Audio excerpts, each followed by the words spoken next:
유대인들의 잘못이라면 몇 가지를 들 수 있겠는데, 오늘의 본문에서 말씀하는 유대인들의 잘못은 스스로가 평가할 때 잘못 평가하고 있다, 판단하고 있다는 것을 말하고 있습니다. 저들은 유대인이라 불리는 너희가 라고 말하고 있는데, 유대인이라 불려진다는 것은 뭐냐면 하나님께 택함 받은 백성이요 율법을 지키는 자들이라는 율법주의자라고 하는 어떤 그런 의미 속에서 유대인 아니에요. 근데 저들이 거기 17절부터 19절, 20절까지를 보면 유대인이 어떻게 살아야 되는가를 말씀하는 거예요. 유대인은 이렇게 살아야 된다라는 개념을 갖고 있는데, 근데 이 말씀이 뭐냐면 스스로가 그렇게 믿는다라고 말을 하고 있는데, 20절 마지막에 보면 유대인이라 불리는 너희가 스스로 이렇게 믿는다라는 거잖아요. 그럼 이 말씀의 의미가 뭐겠습니까? 그렇게 살아야 되는데 그렇게 살질 않는다는 부분을 말씀하고 있는 거예요. 율법을 의지하며 하나님을 자랑하며 율법 의지하고 살아야 돼요. 하나님 우선주의로 살아야 된다는 거예요.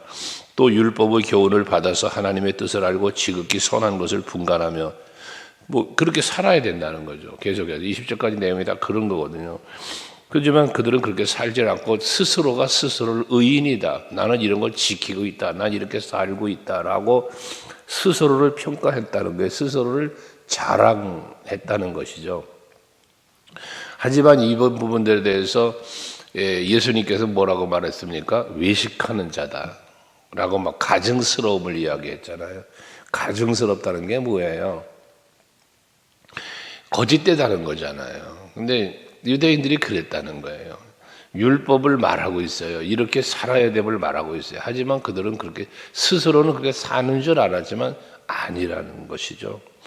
그러면서 저렇게 스스로를 자랑하는 가증스러움을 가지고 있는 저들을 말하면서 21절에 보면, 그러면 다른 사람을 가르치는 네가 네 자신은 가르치지 않느냐라는 말을 해요. 자기 자신을 살피고 내 모습을 보며 가르쳐야 되는데, 자기 자신은 살피지 않고 자기 자신이 지금 그릇된 삶을 살면서 가르치는 자의 자리에 있다는 것을 말씀하고 있거든요. 그 뒤에 내용은 내용들도 뭐예요? 도둑질하지 말라고 가르치는 네가 도둑질을 한다. 간음하지 말라고 가르치는 네가 간음을 하고 있다. 우상을 섬기지 말라고 하면서 너는 정작 신전 물건을 도둑질한다. 신전을 드나든다는 얘기 아니겠어요? 이것처럼 가르치는 저가 율법을 자신이 지키지 않고 범하면서 율법을 지켜야 된다라고 가르치고 있다는 것이죠. 그걸 가증스럽다고 표현하고 있는 거예요. 이들의 이러한 모습은 결과적으로 스스로는 살피지 않고 다른 사람들의 모습만 보고 있는 것을 말하는 거죠. 마태복음 7장 1절 이하의 말씀에 보면 비판하지 말아라. 네가 하는 그 비판으로 네가 비판을 받게 될 것이다 라는 말씀도 하죠. 형제의 눈 속에는 티끌을 보면서 네 속에는 들보를 못 보냐는 말도 하고요. 이거 예수님이 바로 그런 교훈을 주신 것은 이들 때문이에요. 유대인들 때문이에요. 율법주의자들 때문이거든요. 이것처럼 오늘 우리들이, 제가 여러분에게 간혹 말하잖아요. 남을 판단하지 말라고. 왜 판단하지 말라는 판단의 기준이 어디 있다. 이들은 지금 율법에 있어요. 근데 우리가 판단하는 것은 자기 중심에 있다는 생각을 해야 돼요. 그래서 이런 부분들을 내가 자꾸 변화시켜야 될 것은, 남을 판단하기 전에 먼저 내 모습은 없냐 그 말이죠. 가늠하다 붙잡힌 여인의 이야기가 누가 보면 나오는데, 요한복음에 그 말씀을 보면 그러잖아요. 죄 없는 자 돌로 쳐라. 율법의 정신에는 뭐예요? 가늠하다 붙잡힌 자는 돌로 쳐 죽이라는 게 율법이거든요. 근데 예수님은 뭐라 하는가? 너희 중에 죄가 없는 자는 돌로 쳐라. 그러고 말씀하시니까 아무도 돌을 던지는 자가 없고 그 자리에서 다 갔다는 거잖아요. 자기를 보니까 나도 죄인이네, 나도 돌을 맞아 마땅한 사람이네를 보았다는 거잖아요. 이것처럼 항상 우리는 나를 살피면 돼요. 다른 사람만 보지 말고 나를 살피면 그 사람보다 내가 더 나은 게 뭐가 그렇게 있을까라는 것이거든요. 이런 부분들, 이 율법주의자들은 바로 이런 부분을 말하고 있는 것입니다. 그래서 23절에는 율법을 자랑하는 네가 율법을 범함으로 뭐래? 하나님을 욕되게 했다는 거예요. 하나님을 모욕되게 했어요. 이것은 뭘 말하고 있습니까? 하나님을 모욕하는 행위는 뭐가 모욕하는 거예요? 하나님의 말씀을 지키지 않은 불순종이 하나님을 모욕하는 행위일 뿐더러 또 사람들 앞에 본이 되지 않는 삶도 하나님을 욕되게 하는 행위 중에 하나라고 말할 수 있는 것입니다. 그래서 우리를 예수를 믿는 우리는 복음 전도해야 돼요. 전도하고 복음 전하고 예수 전하고 해야 되는데 그보다도 더 우리가 신경 써야 될 것은 뭐냐면 내가 복음을 전하는 그들에게 본이 되고 있느냐라는 부분을 생각할 수 있어야 된다는 거예요. 예수를 믿으라고 말하면서 본이 되지 않는 우리들의 모습을 보인다면 예수 믿으라고 전도받는 입장에서 내가 너를 보면 예수 믿고 싶지 않다라는 생각하지 않겠어요? 교회 가고 싶다가도 너를 보면 내가 교회 가고 싶은 마음이 사라져. 이런다면 전도가 되겠냐 그 말이에요.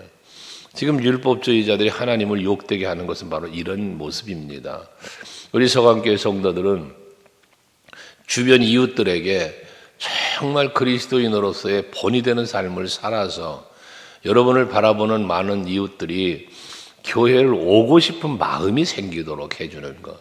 그 다음에 예수를 믿으시라고 그리고 주회전으로 나와 함께 예배하며 신앙생활을 하자고 할 때 크게 이끌림을 받을 수 있는 거지. 감동을 줌으로. 그런데 복음은 전하면서 전도는 하면서 본이 되지 않는다면 그게 되겠느냐 그 말이에요. 오늘 여기 바울이 이 잘못된 유대인들을 꾸짖음이 바로 거기에 있습니다. 그래서 24절도 하나님의 이름이 너희 때문에 이방인 중에서 모독을 받는도다 라고 말하잖아요. 이방인들에게조차 하나님의 이름이 모욕을 받고 있다는 거예요. 왜? 하나님이 잘못했나요? 아니잖아요. 지금 유대인들이 잘못하고 있다는 얘기거든요. 나의 실수와 나의 잘못된 삶이 하나님의 영광 가리우고 예수의 이름을 욕보인다면 이것을 우리가 아름다운 신앙생활을 하고 있다고 말할 수 없는 것이다 그 말씀입니다.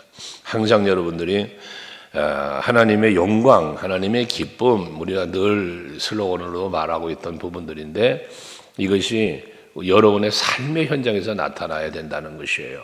그래서 고린도 교회에 편지하는 바울은 너희는 그리스도의 향기다, 너희는 그리스도의 편지다 등으로 표현하는 이유가 무엇 때문에 그렇습니까? 너희들이 살아가는 삶의 현장에서 예수님의 그 복음의 사랑의 십자가의 사랑을 나타내야 된다는 거잖아요. 예수님도 말씀하셨잖아요. 너희가 땅끝까지 이르러서 내 증인이 되어라. 예수님의 증인이 되는 삶을 살려니까 어떻게 증인되는 삶을 살기 위해서 뭐하라? 성령 충만 받으라는 거예요. 왜? 성령의 이끌림을 받으며 살아야 성령이 감화감동하심을 따라 살아야만 예수의 증인된 삶을 살 수 있기 때문에 그런 거예요. 예수의 증인이 되라고 했다고 해서 예수 믿으세요, 예수 믿으세요 입술로 예수 믿으라고 전하는 증인을 말하는 게 아니죠. 예수의 증인된 삶을 살라고 한 것에 모범된 삶을 산 사람이 바울 아닙니까? 그는 예수님처럼 산 거예요. 모든 것을 버린 사람이에요. 예수께서 높은 보좌 버리시고 이 땅에 오신 분, 권세 버렸어요. 모든 걸 버렸어요. 그처럼 바울도 모든 걸 버린 사람이었어요. 오직 한 영혼 사랑하는 마음으로 이 땅에 오셔서 십자가 지신 예수님처럼 그 한 영혼 한 영혼을 사랑하는 마음으로 바울도 복음을 들고 이방 나라까지 가서 복음을 전하는 그 귀한 삶을 살았던 사람 아닙니까?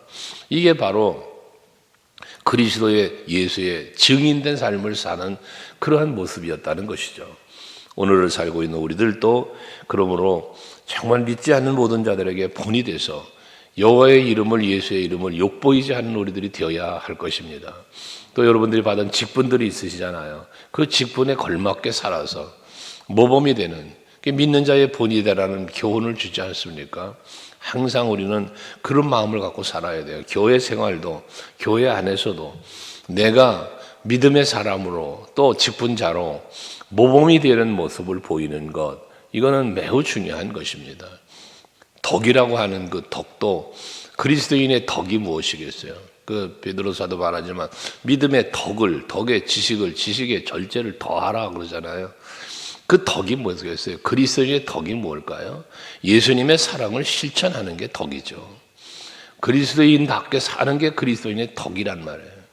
그러니까 오늘도 한날을 여러분들이 그리스도인답게 살면서 여호와의 이름을 욕보이는 게 아니라 여호와의 이름을 정말 자랑스럽게 여길 수 있도록 사람들에게 나타낼 수 있는 여러분 되시기를 바랍니다.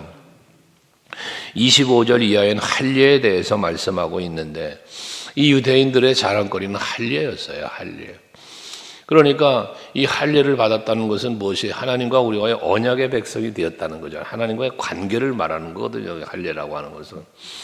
그래서 저들의 유대인들에게 강력하게 가지고 있는 사상 하나가 뭐냐면 선민 사상이라는 거예요. 우리는 택함 받은 하나님의 백성이라는 거예요. 이게 굉장히 강력한 유대인들의 자긍심인데 그 증거를 가지고 뭐라 이 할례를 가지고 말했다고 말이에요. 할례를. 그래서 이 할례에 대한 그 자부심을 가지고 있는데 문제는 뭐냐 하면 할례를 행하면 그 할례 자체를 가지고 자랑했지. 그 25절에 보면 네가 율법을 행하면 할례가 유익하나 만일 율법을 범하면 네 할례는 무할례가 되느니라 그러잖아요. 할례를 받았다라고 하는 것은 하나님과의 관계의 형성인데, 근데 이 할례가 할례 자체가 율법이에요. 이 율법에서 율법 안에서 이 할례를 행하는 건데 나은 지 8일 만에 할례를 받으라 해서 그러면 율법에 따라 할례를 받아 하나님의 자녀가 되고 하나님의 백성이 되었다면 그 다음이 뭐예요? 하나님의 자녀답게 하나님의 말씀 안에 순종하며 살아야 되잖아요. 율법을 지키며 살고 하나님의 뜻을 찾아 살아야 되잖아요. 그게 진정한 하나님과의 관계죠. 하지만 이들은 할례를 자랑하면서 율법은 지키지를 않았다는 거예요. 예수께서 말씀하잖아요. 네가 나를 사랑한다면, 이 사랑한다면이라는 건 뭐예요? 이게 관계잖아요. 이게 관계. 그러면 계명을 지키는 자가 돼야 한다. 그러니까 사랑의 증거가 뭐로 표현됐습니까? 순종으로 표현된 거예요. 그래서 사무엘상 15장 22절에 보면 그 사울 왕을 꾸짖는 사무엘 선지자의 그 메시지가 있지 않습니까? 아말렉을 진멸하라고 했는데도 불구하고 그 살찐 짐승들을 가지고 온 거잖아요. 뭐 때문입니까? 욕심 때문이죠. 야, 이거 살찐 짐승들 이거 죽일 필요 있나? 이거 가져가면 우리가 다 먹고 살 수 있는데 우리의 소유물인데 그 욕심 때문에 가져온 거잖아요. 그러니까 사무엘을 통해서 하나님 꾸짖기를 뭐라고 그럽니까? 하나님의 말씀에 순종하는 것이 수양의 기름보다 순종이 더 낫다는 거예요. 그러니까 우리가 항상 놓치는 게 뭐냐면 어떤 상황과 환경 속에서 무언가를 하는데 그 하는 것이 하나님의 뜻이냐라고 하는 이 부분을 놓칠 때가 있더라는 거예요. 그래서 우리는 기도도 마찬가지고 봉사와 헌신도 마찬가지인 것은 하나님이 과연 기뻐하시는 것이냐, 하나님이 나에게 요구하시는 것이냐라는 부분을 우리는 늘 생각할 수 있어야 된다는 거예요. 그건 헤아리지 않고 그저 열심만 내는 이 열심은 오히려 하나님 영광을 가리울 때도 있고 오히려 다툼과 분쟁을 일으킬 때도 있다는 것입니다. 왜? 내가 중심이 되어 가기 때문에 그런 것입니다. 그래서 우리는 모든 판단과 모든 행위가 내가 중심이 되지 말고 예수가 중심이 되어야 한다는 겁니다. 그래서 예수님은 어떻게 하셨을까를 늘 헤아리며 살아야 된다는 말씀을 늘 드리는 거예요. 순종하는 것이 제사보다 낫다. 이게 하나님 말씀은. 아무리 율법주의자들은, 유대인들은 의식적인 것은 잘하고 같다고 말해요. 의식적인 것은.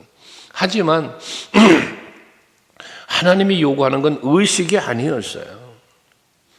오죽하면 이사야 선지자를 통하여 너희들은 내 마당만 더럽힌다. 너희들은 내 마당만 더럽힌다. 앞에서 그 하나님의 이름이 너희 때문에 이방인 중에 모독을 받는다라고 하는 그 24절의 말씀도 바로 그 말이에요. 이사야 선지자를 통하여 하셨던 말씀들이거든요. 하나님의 택한 백성이다. 하나님을 섬긴다. 하나님을 경배한다라며 송아지를 잡고 짐승을 잡고 예물을 드리며 하나님 앞에 제사를 드리지만 그 삶을 들여다보면 전혀 하나님과 상관없는 삶을 살고 있다는 거거든요. 그게 유대인들의 잘못이에요, 이게. 그것처럼 오늘 우리들도 참으로 내가 하나님의 자녀가 되고 내가 어떤 직분을 갖고 있다라는 것보다도 더 중요한 게 무엇이냐?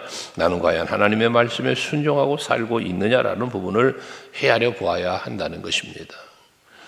그러면서 27절에는 말하잖아요. 본래 무할례자가 율법을 온전히 지키면 율법 조문과 할례를 가지고 율법을 범하는 너희를 정죄하지 않겠냐. 지금 이 유대인들은 율법을 가르치며 율법을 지키지 않는 이방인들이나 율법을 지키지 않는 사람들을 향하여 정죄하고 판단하고 비판하면서 그렇게 살면 안 되라고 말하고 있지만, 그러나 지금 유대인들이 율법을 지키지 않고 있는 유대인들, 율법 안에 살고 있지 않는 유대인들을 율법을 지키는 이방인이라고 할 때, 할례를 받지 않았지만 이방인인데 할례를 받지 않았어요. 그런데 율법을 지키고 살아. 그럼 이 사람이 율법을 지키지 않는 너희를 정죄하지 않겠냐라는 이야기죠. 이게 비판받는 행동을 말하는 거 아니겠어요? 그러니까 이런 모습들을 보이지 말아라는 거예요. 그래서 28절 29절에는 무릇 표면적 유대인이 아니요 표면적 육체 할례가 아니다. 여기서 말하는 표면적으로는 겉으로 유대인이 되고 겉으로 할례를 받았다고 해서 그게 진정한 할례가 유대인이 아니라는 거예요. 그러면 어떤 사람이 되어야 하느냐를 29절에 말하는데, 오직 이면적 유대인이며, 여기 이면적이라는 건 삶을 이야기하는 거예요. 형식적으로 할례를 받고 형식적으로 유대인이 된 게 아니라 이면적, 다시 말해 내 삶의 현장에서 유대인답게 살아야 돼요. 할례인답게 살아야 된다는 것이거든요. 그래서 할례는 마음의 할지니라고 말하는 거예요. 마음의 할례. 이걸 이 바울은 말하고 있는데, 정말 우리가 그리스도인이 되고 그 신앙인으로 살아가는 우리 예수의 사람, 하나님의 자녀로 살아가는 삶을 살아감에 있어서 제일 먼저는 여러분 물 세례를 받고 무슨 하고 이런 의식적인 어떤 여기 구역에 말하는 할례를 행하고 이런 것보다 중요한 게 무엇이냐? 내 심령의 변화가 일어나야 된다는 거예요. 내 마음 속에 내 심령의 변화. 이 마음의 할례라는 게 그거잖아요. 우리 마음이 바뀌어야, 생각이 바뀌어야 된다는 거잖아요. 심령이 새롭게 되어야 된다는 거잖아요. 그 로마서 12장 2절 말씀에서 뒤에 나오겠지만, 오직 마음을 새롭게 함으로 변화를 받아라 그러잖아요. 오직 마음을 새롭게 함으로 변화를 받아라. 이 세대를 본받지 말고, 너희는 이 세대 본받지 말고 마음을 새롭게 해서 변화를 받아야 된다. 이걸 이 심령에, 여기 오늘 말하는 할례, 마음의 할례를 말하는 거죠, 이게요. 또 에베소 4장 22절 이하 24절까지 말씀도 마찬가지잖아요. 구습을 따르던 옛사람 벗어버리고 새 사람을 입어야 되는데, 그렇게 하기 위해서 뭐라고 그래요? 23절에 보면 오직 심령이 새롭게 하여, 오직 심령을 새롭게 하라잖아요. 이게 이 마음의 할례라는 거예요. 그래서 여러분들 우리의 마음의 생각에 대해서는 지난 수업에도 말씀드렸고 계속 자주 말하는 거잖아요. 이게 이 마음의 생각이 바뀌어야만, 이게 변화돼야만 우리의 삶의 변화가 거기서 일어나거든요. 이게 말도 행동도 다 어디서 나온다 그랬어요? 근데 우리의 마음에서 나와요. 그러니까 여러분의 마음의 생각을 자꾸 예수로 채워가야 된다는 거예요. 여러분의 마음속에 자꾸 예수로 채워가셔야 돼요. 성령으로 충만하게 채워가셔야 돼요. 말씀으로 충만하게 채워가셔야 돼요. 그래야 이게 변화가 되거든요. 우리의 지난 주일날 말씀드린 것처럼 우리의 속사람에는 죄성이라는 게 있어요. 본성. 아담의 범죄로 인하여 들어와 있는 이 죄성이 있단 말이에요. 그 의인은 없나니 하나도 없다 그랬잖아요. 깨닫는 자도 없고 하나님을 찾는 자도 없고. 그게 우리의 본성이란 말이에요. 본성. 그러니까 이 본성을 잘 다스리지 않으면 안 되니까. 이게 내 인간의 의지 갖고는 이걸 다스릴 수 없으니까 의인은 없나니 하나도 없다는 거예요. 그런데 이 내 안에 예수의 영이 들어오고 하나님의 영이 들어오고 말씀이 들어오면 내가 변화가 일어나는 거예요. 내 스스로는 변화가 안 되는 거예요. 그러니까 여러분들 긍정의 힘이라는 책도 있지만 우리가 늘 생각하는 것 자체가 긍정의 생각을 할 수 있으려면 이 긍정의 생각은요 사람의 의지 갖고 안 된다니까요. 사람은요 환경에 무너지고요, 상황 앞에 무너지고요, 때로는 사람 때문에 무너지고요, 이것저것 때문에 무너져 내릴 수 있는 게 인간이에요. 그런데 내 안에 예수가 계시면 이 예수님이 주는 생각이 나를 행복하게 만들어요. 그러니까 모든 생각이 그런 거예요. 그 긍정의 힘에 나오는 이야기지만 그러잖아요. 백화점에 차를 끌고 갔는데 주차장이 복잡한 거예요. 근데 때맞춰 차가 하나가 빠져나가는 거예요. 내가 주차할 수 있게. 거기 내가 주차를 했어요. 얼마나 참 잘된 일입니까? 그 믿지 않은 사람들은 참 운 좋다. 럭키 한다는 거예요. 그렇지만 예수를 믿는 사람은 뭐라 생각해요? 야, 하나님께서 나에게 또 이렇게 좋은 자리에 주차할 수 있도록 자리를 마련해 주시는구나. 하나님이 하시는 일로 본다는 거예요. 그러니까 여러분, 우리가 환경 속에서 날씨 하나를 봐도요. 이 비가 내리면 비 내린다고 불평해, 햇빛 나면 햇빛 난다고 불평해. 이게 상황 앞에 맨날 불평이 익숙한 사람은요, 모든 상황이 불평거리라니까요. 장미꽃을 보고도 가시를 보면서 불평한다니까요.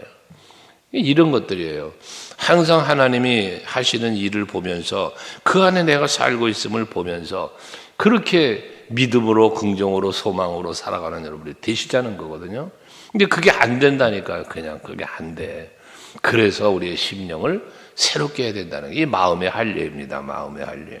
그래서 그러면서 영에 있고 마음의 할례를 받는다는 건 영에 있고 율법 주문에 있는 게 아니다라고 말하면서 그 칭찬이 사람에게서가 아니요 다만 하나님에게서다라고 말하잖아요. 우리는 사람에게 칭찬받으려고 하다 보니까 가증스러운 삶을 사는 거예요. 거짓된 삶을 사는 거예요. 또 사람하고 비교를 하다 보니까 내가 때로는 비굴해지는 거예요. 여러분, 항상 우리는 칭찬도 사람에게가 아니라 하나님 앞에 받아야 된다는, 이게 하나님 기쁨 영광 아닙니까? 그래서 하나님이 보시기에 합당하다는 개념이에요. 하나님 보시기에 합당하다. 다윗이 왕으로 부름을 받을 때 사람에게 볼 때, 사람이 볼 때 합당하지 않았어요. 그런데 하나님이 보시기에 내 마음에 맞는 사람이라는 거예요. 사람이 바라볼 때는 아무것도 아닌 것처럼 보이잖아요. 그런데 하나님의 마음에만 합당해지면 하나님이 들어 쓰시는 거거든요.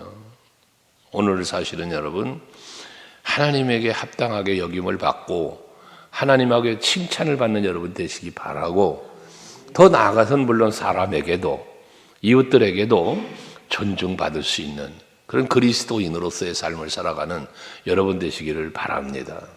기도하겠습니다.